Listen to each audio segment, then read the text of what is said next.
Oke, terima kasih kawan-kawan semua. Perkenalkan saya Fatimah. Saya dari Politeknik Negeri Tanah Laut. Di sini saya menyampaikan tentang tunjangan kinerja yang mungkin Bapak Ibu baru pernah dengar ya. Kita sama dulu apa itu tentang tunjangan kinerja. Next slide berikutnya. Kita tahu di sini bahwasanya tunjangan kinerja itu adalah hak ASN. Tidak ada pengkotak-kotakan apakah itu yang dapat remun atau tidak.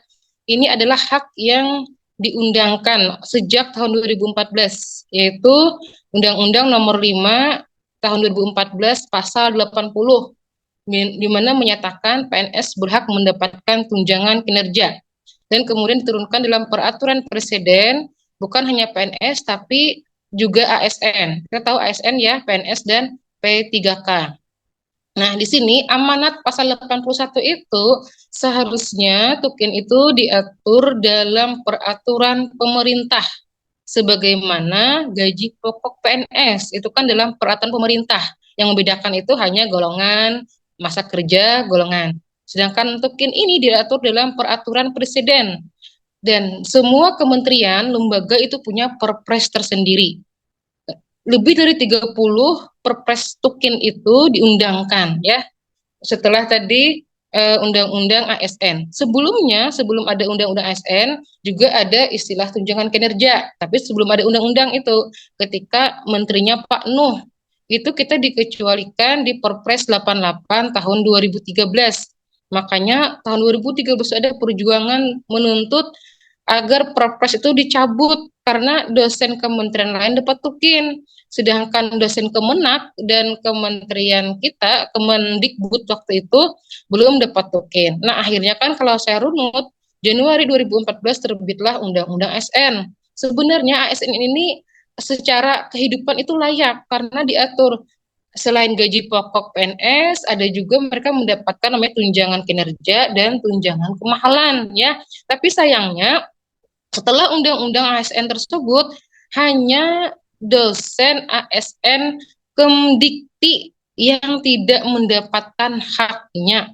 Ya, hanya kita saja yang berjenis kelamin kita. Makanya di sini saya bilang seperti sebuah permainan, mempermainkan hak kita ya, sehingga kita bergaji sangat miris sekali. Kita tahu ya gaji pokok PNS itu naiknya berapa? 11 tahun naiknya 700.000. Serdos mengiringi gaji pokok, dan itu pun waktunya mendapatkannya sekitar 6 tahun. Sedangkan Tukin sejak CPNS sudah dapat. Ketika tugas belajar pun tidak hilang tunjangan kinerjanya. Jauh dibandingkan dengan tunjangan profesi yang hilang ketika tugas belajar.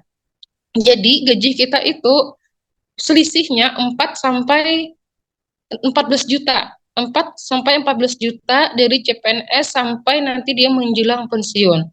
Itulah hak kita yang selama ini sudah diundangkan 11 tahun lalu, tapi kita tidak tahu ya. Bahkan ketika saya membawa isu Tukin ke dosen-dosen PTNBH, mereka itu kayaknya kayak baru pernah mendengar apa itu Tukin.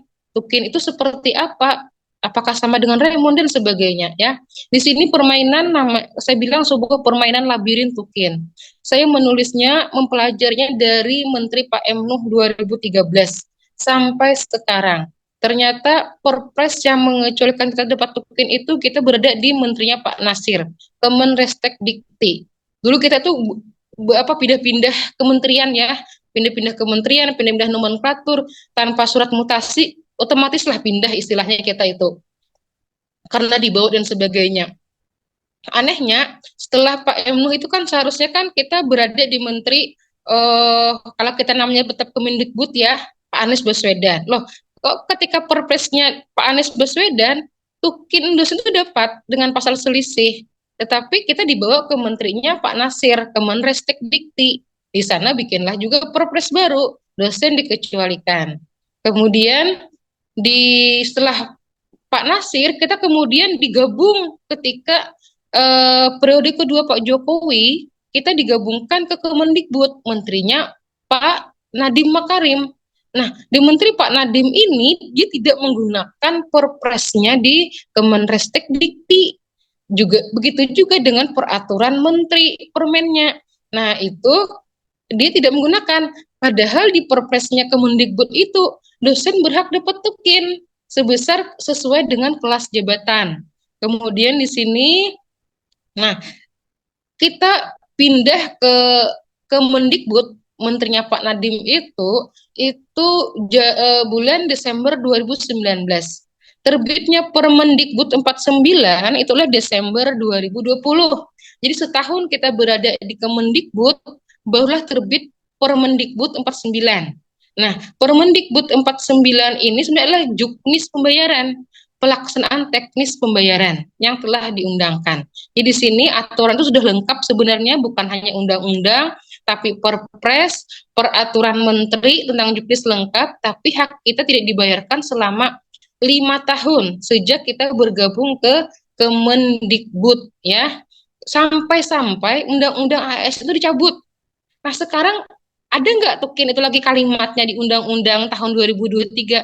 Tidak ada lagi, yang ada itu cuma tunjangan dan fasilitas, kata umum ya.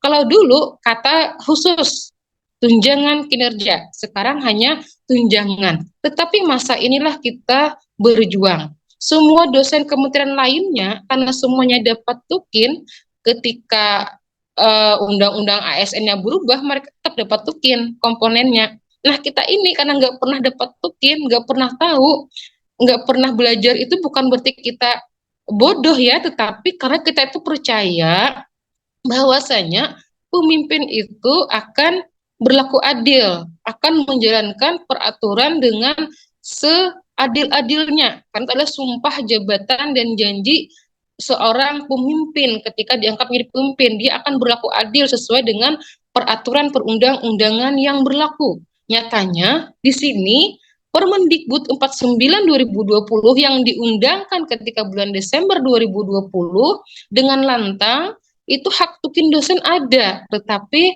tidak dibayarkan. Nah, sehingga saya di sini mengkategorikan tukin dosen itu hanya ada 3.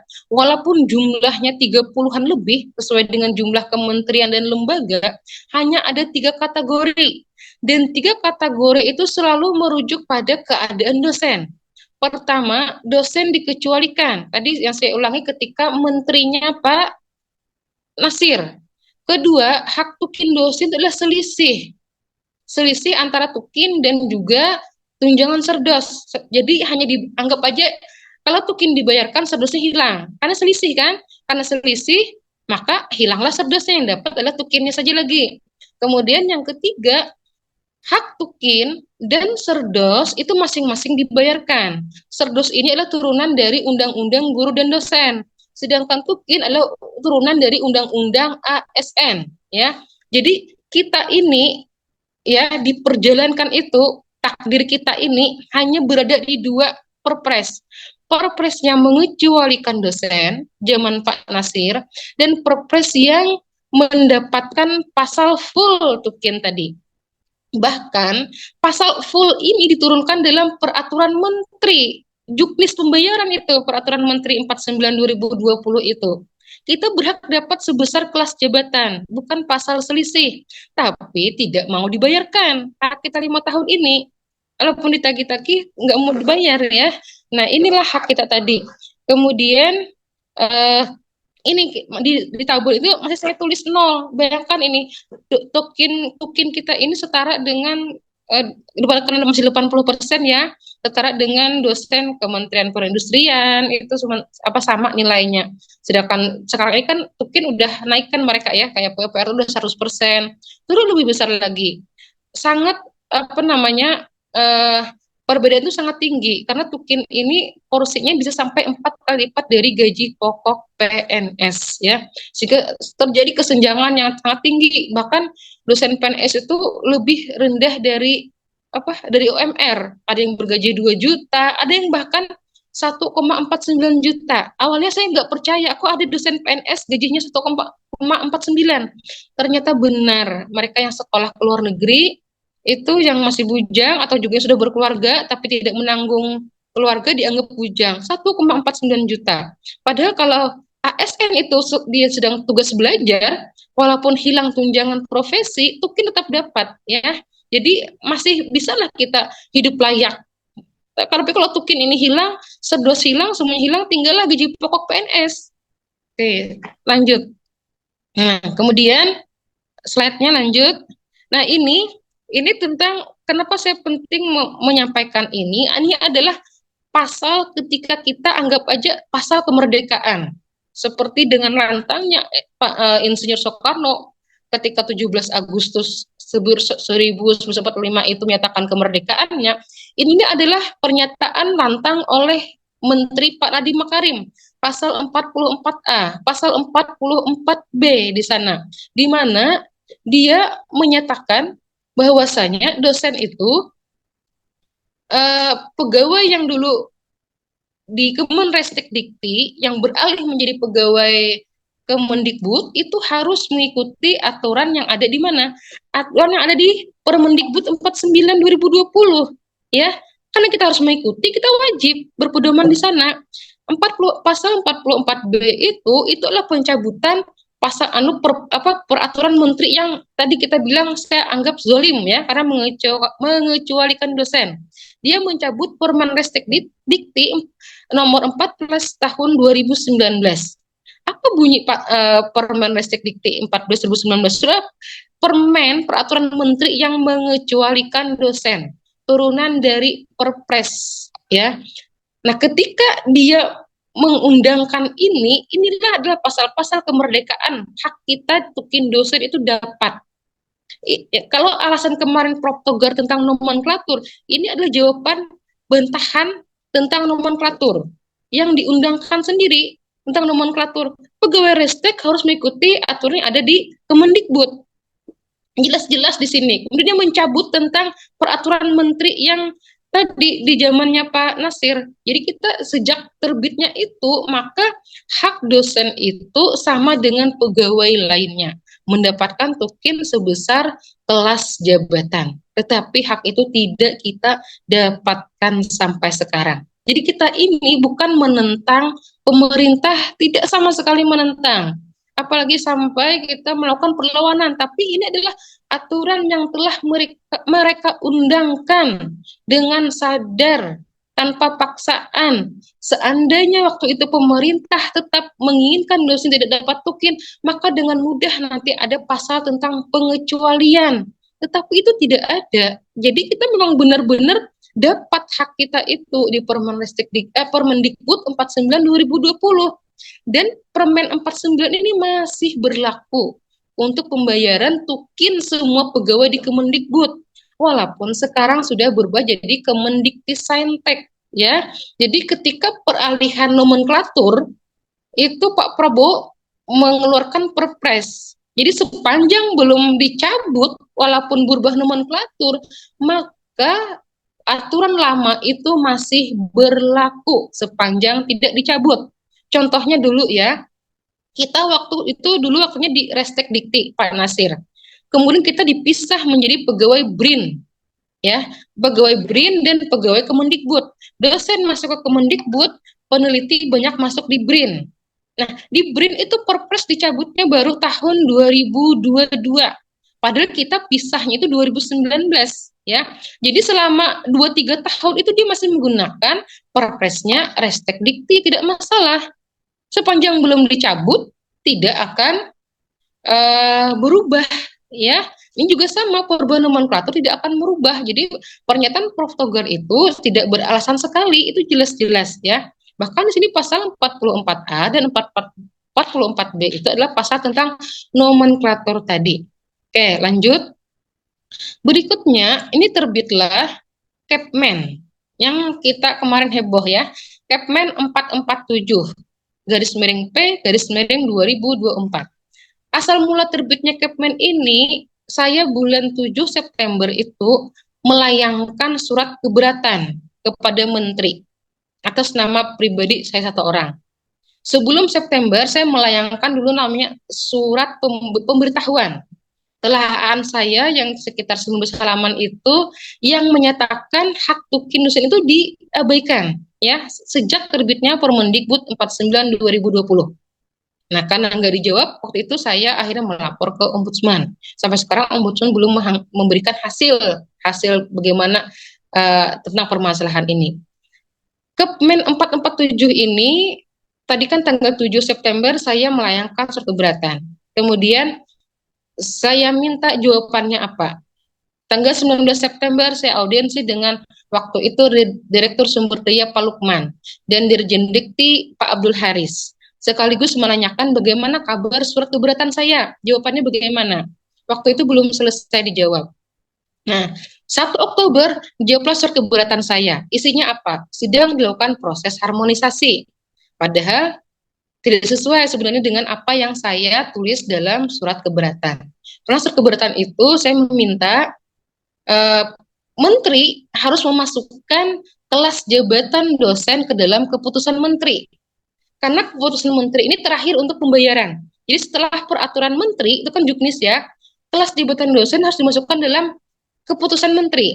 Akhirnya saya diamkan, sebenarnya saya bisa mengajukan banding keberatan, tapi tidak saya lakukan. Kemudian itu saya diamkan, 11 Oktober terbitlah keputusan menteri. 1 Januari 2025 dosen akan dapat token. Karena ketika audiensi itu Pak Lukman menyampaikan, maaf Bu, kami memang mengakui ada hak token dosen yang dibiarkan. Akan tetapi kami tidak bisa membayarkan. Kami hanya menjanjikan 2025 dosen akan dapat token. Dan kami sudah mengalokasikan 5 triliun waktu itu. Jadi kan saya ini, oh ya sudah, mungkin secara omong-omong tadi aman. Ternyata berubah kementerian, mungkin orang-orangnya pun sudah berubah. Nah, di sini akan dijanjikan Januari 2025 ya. Oke, di sini kemudian ini kemarin juga Desember 2020 itu kita melayangkan lagi surat keberatan, lebih dari 200 dosen itu melayangkan. Ada yang langsung dari perguruan tinggi, ada yang juga nitip ke saya. Intinya keberatan atas tidak dibayarkannya token tadi sejak Permendikbud 49 2020 ya. Sampai sekarang tidak ada jawaban dan tidak juga saya tanyakan bagaimana kabarnya ya. Tetapi itu dasar kita bisa melakukan nanti misalnya mau gugatan ke petun. Tapi saya tidak fokus ke sana. Yang kita fokuskan sekarang bagaimana Januari 2025 ini token dosen bisa dibayarkan. Ini saya sebenarnya seharusnya kalau mengikuti peraturan ketika untuk membayarkan rapelan sampai 1 Januari 2020. Karena kasus rapelan ini pernah juga terjadi pada dosen Kementerian Agama. Mereka mendapatkan rapelan dari 2015 sampai 2018. Walaupun dibayarkan tahun 2021. Tetapi tetap ada, artinya apa? Pemerintah itu tetap memberikan haknya walaupun terlambat karena banyaknya anggaran yang diperlukan. Tadi kita kembali fokus ke Januari 2025. Karena Januari 2025 secara peraturan itu lengkap. Hak tukin dosen itu melekat secara individual. Januari 2025 harus dibayarkan. Tidak bisa lagi ditunda. Dan tidak ada penundaan untuk Kepmen 447. Oke ya. Ini saya kurungi ada untuk konsideran hukumnya. Ini adalah kita lihat nomor 10 ini ya. Peraturan Menteri Pendidikan dan Kebudayaan nomor 14 tahun 2016 ini atau sama dengan karena ini kan diubah 2 kali. Jadi Permendikbud 14 2016 ini diubah 2 kali. Jadi terakhir itu dia Permendikbud 49 2020 yang sekarang kita pakai sebagai juknis pembayaran. Seandainya dosen itu tidak berhak dapat token, maka Permendikbud 49 2020 tidak bisa digunakan untuk menentukan atau untuk menerbitkan Kepmen 447. Tidak bisa. Seandainya itu tidak diakui Permendikbud 49. Karena Proptogar kemarin tanggal 3 Januari itu menyatakan dosen bukan pegawai katanya kan, perubahan nomenklatur sehingga tidak bisa dibayarkan. Padahal untuk menerbitkan Kepmen 447 ini adalah dasar hukumnya adalah Permendikbud 49 2020. Itu mengingat nomor 10 itu yang saya kasih warna merah dalam kurung. Nah, itu berarti sudah jelas sah bahwasanya Permendikbud 49 2020 itu bisa digunakan untuk pembayaran tukin dosen. Kenapa sangat berat digunakan Permendikbud 49 2020? Karena amanat di sana itu tukin harus dibayar full sesuai dengan kelas jabatan. Sedangkan pemerintah maunya bayar selisih. Ya sudahlah, kita nggak masalah nih sebenarnya selisih ataupun sama dengan dosen lain, yang penting dibayar kan intinya. Tetapi sampai sekarang tidak ada juga. Next slide berikutnya. Ini tadi usaha-usaha yang sudah dilakukan ya. Kemudian realitanya kemarin pernyataan Prof. Togar itu yang memancing, anggap aja nih memancing adrenalinnya dosen yang dulunya diam, yang dulunya kekuatan kita itu hanya sedikit, sekarang banyak dukungan dari direktur juga, guru besar juga, itu menjadikan semangat persatuan kita. Bahwasanya hak ASN ini harus diperjuangkan. Realitanya taklimat Prof. Togar tanggal 3 itu tidak ada anggaran tukin di 2025. Padahal itu kebutuhan primer 2,8 triliun, jauh dibandingkan 5 triliun yang dialokasikan ketika saya audiensi. Kalau untuk membayarkan pasal selisih itu harus ada perpres dan permen baru. Nyatanya tidak ada juga perpres dan permen baru. Berarti Permendikbud 49 2020 masih berlaku, masih bisa digunakan untuk membayarkan hak tukin dosen tadi. Tapi tidak mau tadi masalahnya, ya. Ini pernyataan dosen bukan pegawai, ya, itu sangat memancing juga emosi kita. Karena apa? Di pasal 1 itu jelas-jelas. Pasal 1 Permendikbud 49 2020 itu siapa sih pegawai yang bisa dapat tukin? Itu pegawai adalah PNS. Ya, jelas sekali PNS disebutkan. Dan pegawai lainnya. Pegawai lain yang tetap ini siapa? Adalah P3K. Jadi ASN itu P3K, PNS berhak dapat tukin. Terus kalau dosen tidak dapat tukin itu di mana? Itu ada pasal pengecualian. Jadi biasanya ada pasal pengecualian. Saya sudah buka dari Perpres, peraturan menteri, dosen tidak dikecualikan. Berarti dosen berhak dapat tukin, ya. Selanjutnya, slide terakhir di sini. Nah, ini juga pernyataan Menpan pada Oktober 2024, ya. Ini Menpan itu menyatakan, jadi Menpan ini mempelajari Permendikbud 49 2020. Ini saya beri tanda merah. Nah, sehingga dengan pencabutan Perpres tunjangan kinerja di lingkungan Kemrestikdikti dan Permenristikdikti pelaksanaan pemberian tukin, maka ini jelas sekali, maka tidak ada landasan hukum yang menjelaskan dosen tidak mendapatkan tukin. Artinya apa? Tukin dosen itu sudah berhak sejak Permendikbud 49 2020. Tidak bisa lagi mengecualikan dosen untuk mendapatkan tukin. Jadi alasan-alasan nomenklatur, alasan-alasan dosen bukan pegawai, itu adalah alasan-alasan yang tidak berdasar sama sekali. Slide terakhir. Nah, di sini nominalnya ya. Jadi saya yakin yang maha adil itu tidak diam. Kita percaya ada yang mengatur kita yang maha adil. Ini adalah hak tukin dosen yang tidak dibayarkan selama 5 tahun.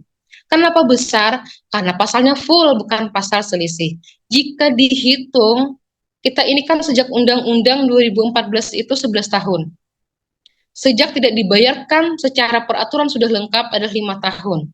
Ternyata nominalnya saya hitung menggunakan pasal selisih 11 tahun dan pasal full selama 5 tahun itu hak itu akan terbayarkan. Nominalnya guru besar 1 miliar. Dulu juga 1 miliar cek 2014. Jadi kenapa punya angka yang teliti ini, saya yakin tuh yang maha adil itu yang menentukan hak kita. Walaupun kita dibayarkan 5 tahun, seandainya negara membayarkan 5 tahun saja sesuai dengan peraturan yang mereka tulis, yang peraturan yang mereka undangkan, hak tukin dosen selama 11 tahun itu dizolimi itu terbayarkan dengan 5 tahun. Jadi betapa dahsyatnya di sini. Ini berarti ada yang maha adil, yang maha teliti menghitung kenapa harus menunggu sampai 5 tahun. Tetapi ya tadilah, apakah akan dibayarkan tidak tahu kita. Kita masih menunggu takdir kita bagaimana, dan juga untuk 2025 pun kita masih memperjuangkan ya hak kita. Kita tidak mengganggu untuk hutang, tapi yang 2025 ini bagaimana hak kita pun juga masih belum jelas.